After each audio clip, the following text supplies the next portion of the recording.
జుట్టు రాలిపోవడానికి కారణం ఏదైనా కావచ్చు, కానీ జుట్టు రాలిపోవడం అనేది మాత్రం నిజం. హెయిర్ ఫాల్ కంట్రోల్ అవ్వడం కోసం మేము అంత ఖర్చు పెట్టాం, ఇంత ఖర్చు పెట్టాం, మాకు చాలా ఖర్చు అయింది అంటుంటారు కదా.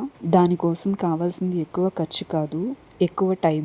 తక్కువ ఖర్చుతో ఎక్కువ సమయాన్ని దానికి ఇవ్వాలి. ఈ ప్రపంచంలో జుట్టు రాలడాన్ని అరికట్టే గుణం ఒక్క ఉసిరికి మాత్రమే ఉందండి. వెంట్రుకని రాలడాన్ని తగ్గించి మందంగా దృఢంగా ఉంచుతుంది. వెంట్రుకని నల్లగా పొడవుగా పెంచే గుణం ఒక్క గుంటగలగరాకుకు మాత్రమే ఉందండి. కొంతమంది 4 రాళ్ళు సంపాదించుకోవడం కోసం ప్రొడక్ట్స్ని ప్రమోషన్ చేస్తూ ఉంటారు. అవన్నీ నమ్మి మోసపోయి డిప్రెషన్కి వెళ్ళకండి. విధిని మార్చలేము అంటుంటారు కదా, కానీ ఒక మనిషి తలుచుకుంటే మన కథని మనమే తిరిగి రాసుకోవచ్చు.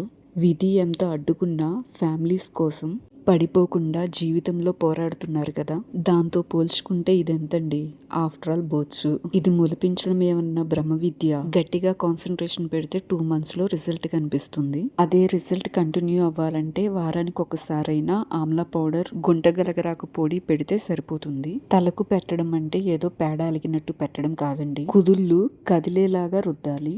తీవ్రత ఎక్కువగా ఉంటే వారానికి 2 సార్లు 2 నెలలు కంటిన్యూ చేయండి. తరువాత నుండి వారానికి ఒక్కసారి పెడితే సరిపోతుంది.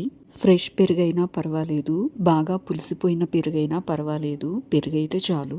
దాన్ని చిక్కటి మజ్జిగలా చేసుకుని దాంట్లో 2 గుప్పిళ్ళు ఉసిరి పొడి అనుకోండి, 1 గుప్పుడు గుంటగలగరాకు పొడి వేస్తే సరిపోతుంది. నీళ్లు కలుపుకుంటూ మంచిగా జారుగా కలుపుకోండి. ఉండలు లేకుండా మంచిగా మెత్తగా కలుపుకున్నాక మూత పెట్టేసుకుని ఏదైనా కబోర్డ్లో గాలి తగలని ప్లేస్లో ఉంచండి. నైట్ పూట పడుకునే ముందు అలా కలిపి పెట్టుకున్నా పర్వాలేదు, లేకపోతే మినిమం 3 hours అయినా నానబెట్టుకునేలాగా చూసుకోండి.